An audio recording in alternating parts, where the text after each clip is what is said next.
ದಕ್ಷಿಣ ಭಾರತದಲ್ಲಿ ದಾಳಿಯಲ್ಲೂ ಕೂಡ ರಾಣಾ ಲಿಂಕ್ ಇದೆಯಾ? ಬೆಂಗಳೂರು ಕೇರಳ ಬ್ಲಾಸ್ಟ್ನಲ್ಲೂ ಕೂಡ ರಾಣಾ ಸಂಚಿದೆಯಾ? ಈ ರೀತಿಯಾದಂತಹ ಪ್ರಶ್ನೆಗಳಿದೆ. ಲಷ್ಕರ್ ಎ ತೊಯ್ಬಾ ಉಗ್ರರ ಮೂಲಕವಾಗಿ ದಾಳಿಗೆ ಸಂಚೆಸಗಲಾಗಿತ್ತ. ದಾಳಿಗೆ ಭಯೋತ್ಪಾದಕರನ್ನ ಕಳುಹಿಸಿರುವಂತ ಸಾಧ್ಯತೆ ಇದೆ ಅಂತ ಹೇಳಲಾಗ್ತಾ ಇದೆ. ಬೆಂಗಳೂರು ಕೇರಳ ದಾಳಿಯಲ್ಲಿ ಕೈವಾಡದ ಶಂಕೆ ವ್ಯಕ್ತವಾಗ್ತಾ ಇದೆ.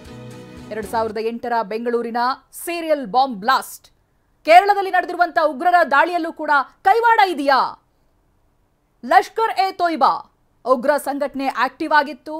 ರಾಣಾ ಭಯಾನಕ ಹಿಸ್ಟ್ರಿ ಬಗ್ಗೆ ಕೆಲವೊಂದು ಇನ್ಸೈಡ್ ಮಾಹಿತಿಗಳು ಲಭ್ಯವಾಗ್ತಾ ಇದೆ. ಈ ತನಿಖೆ ಹಂತದಲ್ಲಿ ಏನೇನು ಮುಂದಿನ ಪ್ಲಾನ್ಗಳಿತ್ತು ಅಥವಾ ಇದಾಗಲೇ ಆಗಿರುವಂತ ಕೆಲವೊಂದು ಕುಕೃತ್ಯಗಳು, ಬ್ಲಾಸ್ಟ್ಗಳು, ಇವುಗಳಲ್ಲಿ ರಾಣಾ ಕೈವಾಡ ಏನಿತ್ತು, ಈತನ ಪ್ಲಾನ್ ಏನಿತ್ತು, ಯಾವ ರೀತಿಯಾಗಿ ಇವುಗಳಲ್ಲಿ ಇನ್ವಾಲ್ವ್ ಆಗಿದ್ದ, ಇವೆಲ್ಲ ವಿಚಾರಗಳು ಕೂಡ ಒಂದೊಂದಾಗಿ ಗೊತ್ತಾಗ್ತಾ ಇದೆ.